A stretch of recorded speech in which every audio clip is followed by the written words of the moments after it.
Can you be Clash Royale with an all-female team? Well, I'm not too sure about that, but after investigating the messages within Clash Royale, I'm sure that Clash Royale is implicitly sexist, as it underrepresents women through its ratio of male to female cards, reinforces traditional gender roles through the different roles of in-game troops, and implies that women are disposable through its Princess Tower and King Tower game mechanic.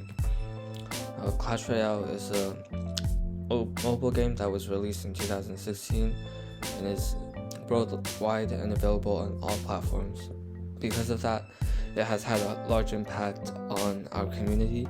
It has had $468.8 million as of July 2020, and 60 million players still play it monthly, and just about everybody knows it. It is also more than just a game, as YouTube channels, subreddits, and websites have been found on the game. And in addition, there's thousands of clans inside the game itself, and there's also competitive communities of the game. I also have a personal connection with this game since it came out when I was in 4th grade. However, I stopped playing and I picked it up in 7th grade, and I would continue to play it through 9th grade. In total, I have played 360 hours at least on that game, and I've also watched countless YouTube videos on gameplay and strategy.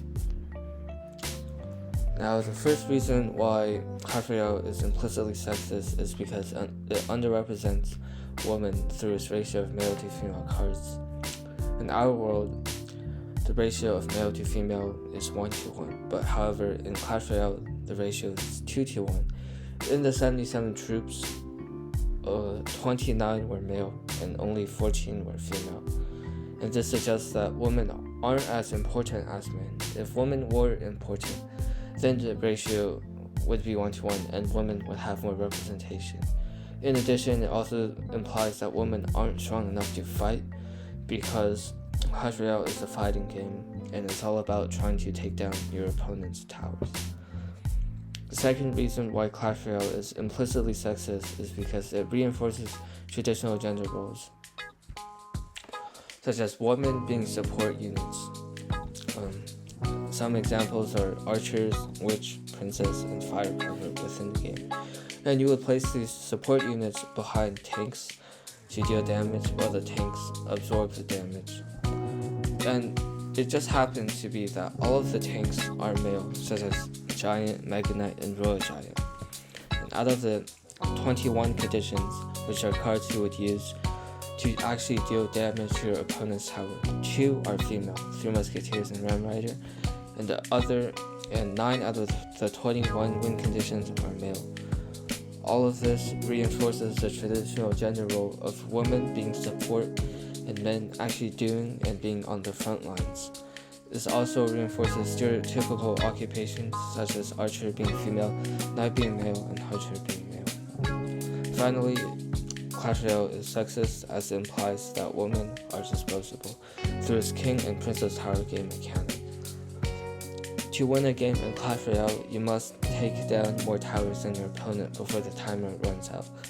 However, if you take down your opponent's King Tower, then they automatically loses regardless of the timer.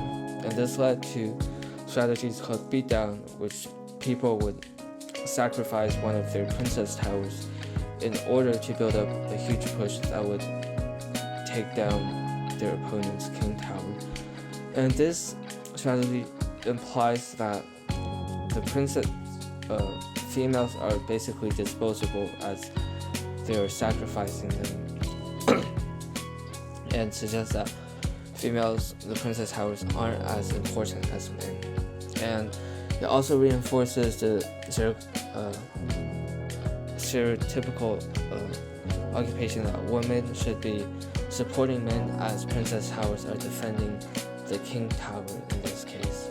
And to conclude, while not explicitly sexist, Clash Royale is implicitly sexist, as it underrepresents women through its ratio of male to female cards, reinforces traditional gender roles through the roles of different troops within the game, and implies that women are disposable through its Princess and King Tower game mechanic. And to answer my question, yes, you can't be You can be Clash Royale with an all-female deck,